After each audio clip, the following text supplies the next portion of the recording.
মানুষ পরিস্থিতির সাথে লড়াই করতে করতে একটা সময় পর স্ট্রং হয়ে যায়। আর যখনই সেই মানুষটা স্ট্রং হয়ে যায়, তখন তার মধ্য থেকে সবচেয়ে আগে যেটা হারিয়ে যায় তা হলো অনুভূতি।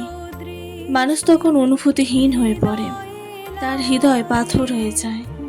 সেই মানুষটা তখন অনেক হাসবে, শুধু কাঁদতে ভুলে যাবে। তখন কে তাকে বুঝলো, কে বুঝলো না, কে গুরুত্ব দিল, কে দিল না, কে পাশে আছে, কে নেই, এসব কোনো কিছুতেই তার কিছু যায় আসে না।